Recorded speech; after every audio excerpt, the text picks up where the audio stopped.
Right guys, welcome back to Fog Football here, ready to preview one of the biggest games that Scotland have had in recent years. It's going to be Scotland versus Russia in the European Championship qualifying Group I.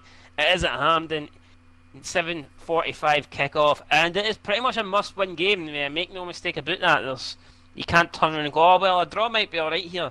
A draw's not going to be alright, especially after that shocking defeat to Kyrgyzstan. We need all 3 points here against Russia. Let's be honest, Belgium are going to top the group.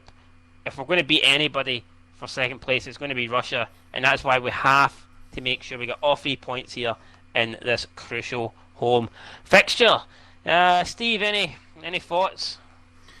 Well, as I said in my match preview, this is the best squad we've had in donkeys, and I think it definitely is. Like you look at the young talent as well with some of the experienced talent. I'll admit we're lacking like in the centre back department. I admit it that, but apart from that, I think, would you not agree? It's the best squad we've had in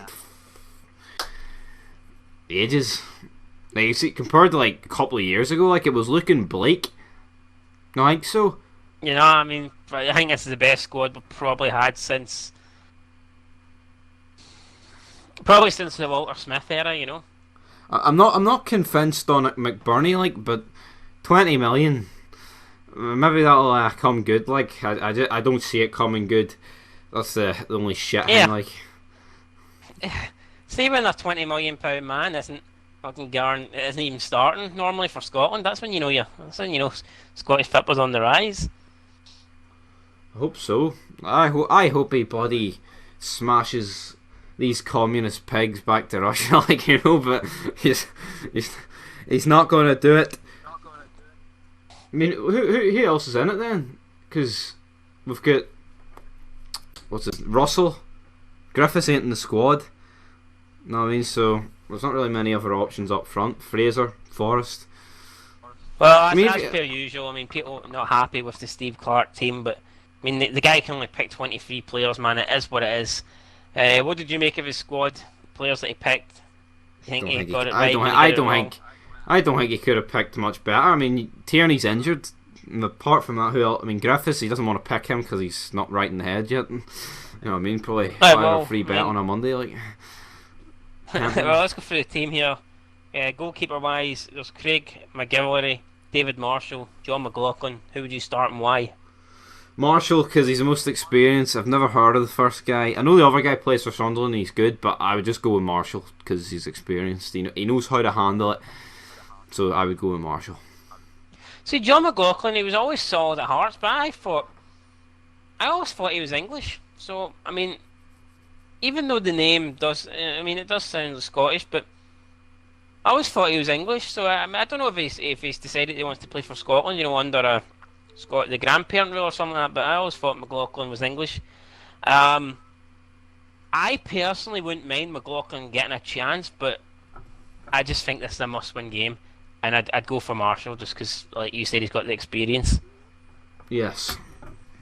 But going forward, I think McLaughlin, you know, could be the new number one. Solid keeper, but for this game, you know, I'd stick with what you know. And in that case, I think Marshall is the David Marshall. Alright, so moving on then, we have to go to left back.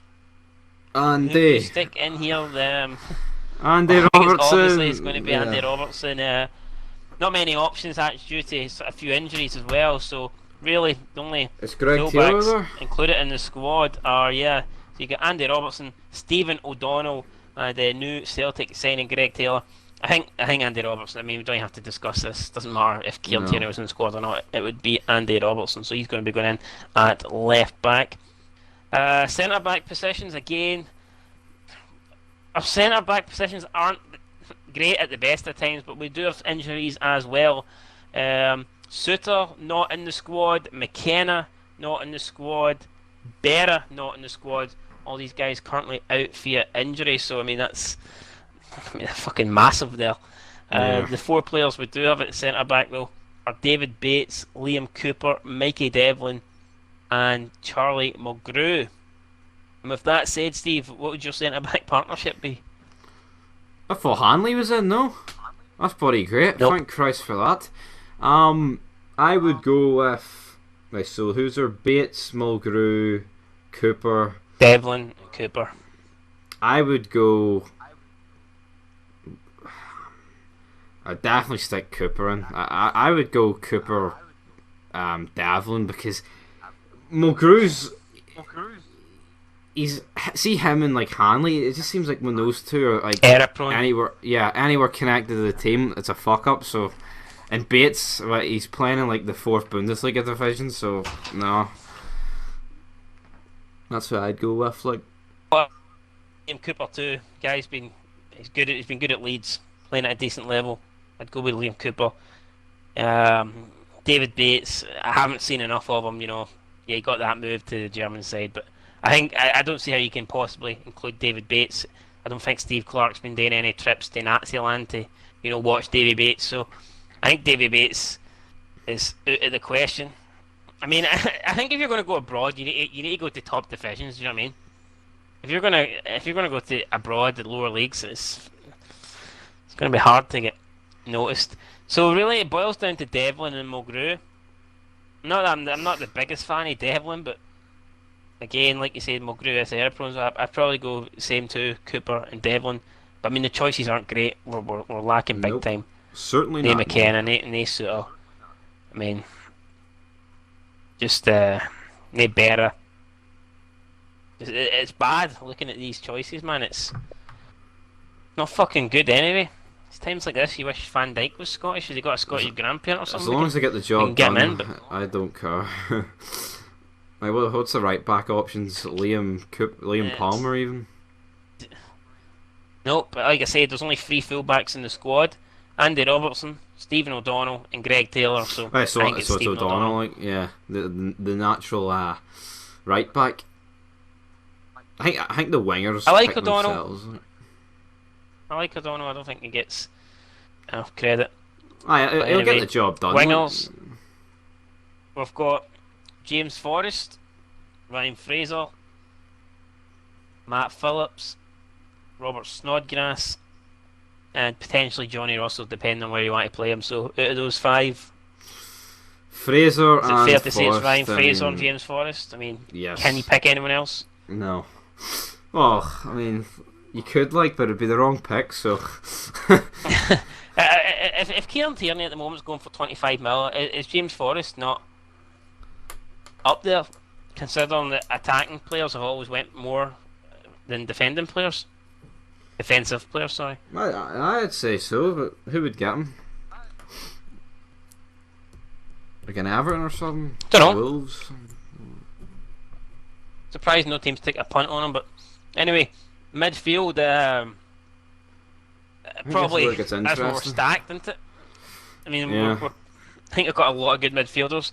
You've got Stuart Armstrong, Ryan Christie, Ryan Jack, John McGinn, Callum McGregor, Kenny McLean, and Scott McTominay. So a lot of options there. 7 central midfielders to choose from. And you really probably playing a 4-5-1. So you need to pick 3 from that 7. Who's well, 3? I think you've got to have Christie and McGinn in. Because Christie's been fucking... Every shot he hits, he was go top bins. And McGinn, I mean, he's doing it in the Premier League, the most competitive league in the world. So I think either one of them could play at Cam, but McGinn, maybe you'd probably play him further back than Christie. And I think the other one, literally, it's got to be between Jack and McTominay. And considering United have been shit and Rangers, bar the Old Firm, have been great, I would stick in Jack. That's interesting. I wouldn't go with Ryan Jack. Well, that's alright. I'd go. I would go with Callum McGregor. He's not really a CDM though. You need some kind of CDM. Well, it depends on the way Russia play. I mean, I know Russia sit back, but considering our centre backs are dodgy, I think we need a defensive mid. I think Callum McGregor is taken up a more defensive role at Celtic in the last couple of years. I think John McGinn would be comfortable further back. A lot more. I think Ryan Christie's out the free. If you're playing those free, he's definitely the attacking midfielder. Put it this way, I don't. That's think, what I would do. I would have Christie at the top of the tree, and then those two in behind. I think, regardless of what midfield he plays, like it wouldn't be the. I mean, either like any free wouldn't be too bad, and that's when you know you've got a good midfield. Yeah, I mean, I can't see him picking one there, and I'm going like, oh, what's he playing for? Do you know what I mean? I don't see that happening at all. So, like, I think against Belgium, he's got to play Jack and McTominay. Well, or McGregor if he's fucking turned into Fiera, like, so you know what I mean. Moving on to the forward, and this is where it gets interesting. This is probably where we're going to disagree. So, I mean, really,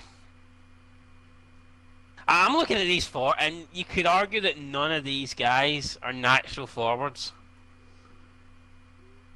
But we'll have a look at Russell, who's picked as forwards. Yep. I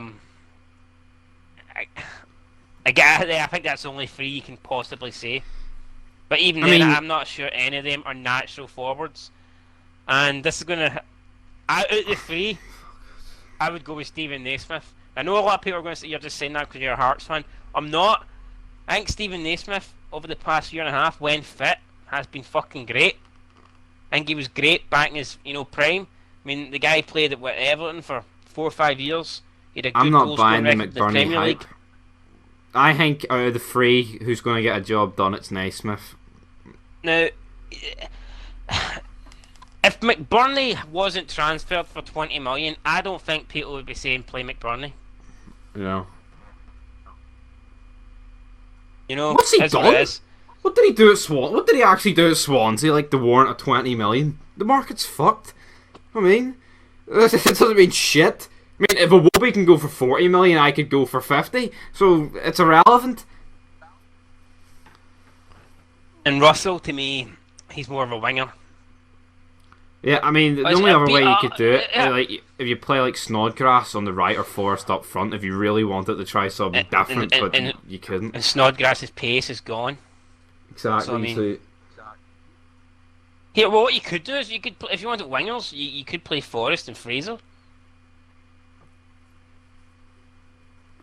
Aye. As wingers instead of wide midfielders. So I mean, that's it. Well, there's always that. Like, I mean, this is how I'm looking at it. Or play a diamond with those two up front. Could do that. If we get one clear-cut chance, right? I know out of McBurney, Naismith, and Russell, I know who I would want it to fall to. And it's not about who's got the most pace or who's going to be able to last 90 minutes. I'm thinking about if we get one good chance, I know who I want the ball to fall to, and it's Stevie Naismith. It's Stevie Naismith. Stevie! It's gotta be. So that's who I'm going with, Stevie Naismith. Oh, so we actually agree. I thought you'd have went with McBurney. Well, see, to be honest, maybe, I mean, it's who I would go with, but maybe it would be better starting McBurney and bringing on Naismith later on in the game since he doesn't have the best of fitness. But I mean, yeah, but what if this crucial chance fucking falls in the 30th minute or something? Naismith at zero fitness is better than a 20 million pile of shit. The way I see it, I think you can get 65, 70 good minutes out of Naismith. But he's not gonna bring him on 25 minutes into the first half. Aye, so in reality, you only maybe got 20 it'd be minutes. better to bring. I think it'd be better if you bring on McBurney or Russell in the last 20 minutes with their pace. I think it could have more of an impact.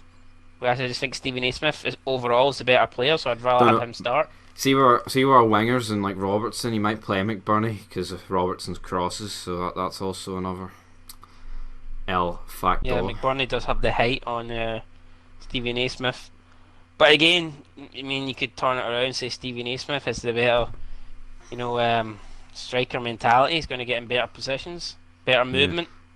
Anyway, though, what about in terms of Russia? I didn't really look into their team. I just thought, well, they made it to the semis of the World Cup, and their team was they're all like 38 and former fucking USSR soldiers. So I think Russia got lucky in the World Cup. No, well, not they got lucky. I just think they didn't have the hardest of draw, and then they beat Spain, didn't they? But Spain are like, let's be honest, Spain are not the team they were 5 years ago. If the tournament wasn't in Russia, they would have been out in the group stages. So yeah, well, they beat Saudi Arabia 5-0, and for that they're my fucking second team.